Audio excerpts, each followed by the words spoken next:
Hi friends, হঠাৎ বেরিয়ে পড়লাম আমরা আজকে বন্ধুরা মিলে। অনেকদিন পর আমরা বেরিয়েছি একসাথে। আমরা এখন শিয়ালদায় পৌঁছে গিয়েছি। আরো দুটো ফ্রেন্ড আসার জন্য আমরা ওয়েট করছিলাম। সবাই আমরা একসাথে হয়ে যাওয়ার পর উবের বুক করছিলাম, যেহেতু আমরা সবাই চেয়েছিলাম আমরা উবের করে যাব, তো তার জন্য উবের বুক করছিলাম। উবের বুক করার পর আমরা গাড়িতে উঠে পড়েছিলাম। যেখানে যাওয়ার আমাদের কথা ছিল সেখানেই আমরা রওনা হচ্ছি। আমরা গাড়ি থেকে নেমে পড়েছি সেই জায়গাটা যেখানে আমরা ঘোরার জন্য এসেছি। ফাইনালি আমরা পৌঁছে গিয়েছি, চলে এসেছি জায়গাটাতে। বলতে পারবে এটা কোন জায়গা? তো আমরা এখানে টিকিট কাটতে দাঁড়িয়েছিলাম। টিকিট কাটার পরে আমরা চলে গিয়েছিলাম মিলেনিয়াম পার্কের ভিতরে। মিলেনিয়াম পার্কের ভিতরেও অনেক সুন্দর প্লেস আছে দেখার মতন। তো আমরা এখানে বাইরে কিছুক্ষণ দাঁড়িয়েছিলাম, তারপরেই আমরা মিলেনিয়াম পার্কের ভিতরে প্রবেশ করি। দেখো কত সুন্দর ভিউটা, অনেক সুন্দর ভিউ এখানে। তো তোমরা যদি কেউ আসতে চাও অবশ্যই মিলেনিয়াম পার্কে ঘুরে যেও। আমরা এখানে বন্ধুরা মিলে ঘুরতে এসেছি। আমরা মিলেনিয়াম পার্কে ফটো, ভিডিও এবং ঘোরাটোরা হয়ে যাওয়ার পর আমরা চলে এসেছিলাম লাইনে দাঁড়াতে। তো দেখো আমরা টিকিট কেটেছিলাম, ওই টিকিটটাই রিভার কোর্স চড়ার জন্য এক একটা টিকিটের দাম নিয়েছে 190 টাকা করে। এই রিভার কোর্স চড়ার জন্যই আমরা চলে এসেছিলাম বন্ধুরা মিলে। আমরা উঠে পড়েছি এই রিভার কোর্স রাইডে। দেখো কত সুন্দর গঙ্গা, নিচের থেকে উপরের প্লেসটা সুন্দর, তাই সবাই মিলে উপরেই যাচ্ছে। উপরে বসার জায়গা ছিল, দেখো গান গাওয়ার জন্য একটা স্টেজ বানানো রয়েছে। যেহেতু এটা একটা ছোট্ট ট্যুরের মধ্যেই পড়ে, প্রায় এই জার্নিটা আধা ঘন্টা থেকে 1 ঘন্টা হয়ে থাকে। বেসিক্যালি এখানে সবাই এনজয় করতেই আসে। তো দেখো আমি এখানে ভিডিও করতে বলছি, তো পিছনে দেখতেই পাচ্ছ। তো গানের সাথে সাথে সবাই এখানে এনজয় করার জন্যই আসে। কিছুক্ষণ বসার পর আমরাও শুরু করে দিয়েছিলাম ওদের মতো। তারপর শুরু হয়ে গেল গানের তালে তালে আমাদের পাগলের নাচ।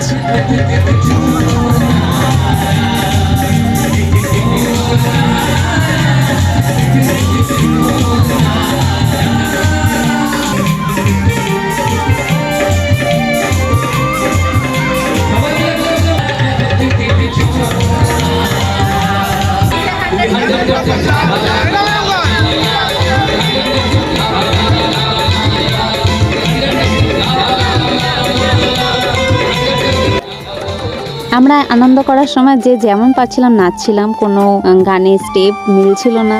বন্ধুরা গেছি তাই এনজয় করছিলাম, এনজয় করতেই তো গেছিলাম, এনজয় করলাম।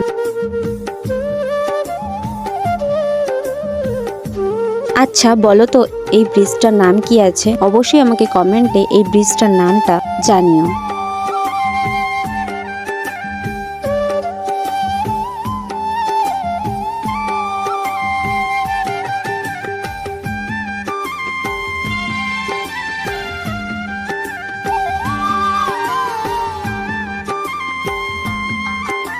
কত সুন্দরই না লাগছে দূর থেকে ব্রিজটাকে। এখানে গঙ্গা আরতি হচ্ছিল, তো দূর থেকে যেহেতু দূরেই ছিলাম তাই দূর থেকে ভিডিওটাকে ক্যাপচার করেছিলাম। এখানেও আর একটা ব্রিজ আছে, তো এই ব্রিজটার নামটাও আমাকে জানিও। জাস্ট ভিউটা ওয়াও। দেখো এটা হচ্ছে নিমতলা শ্মশান ঘাট।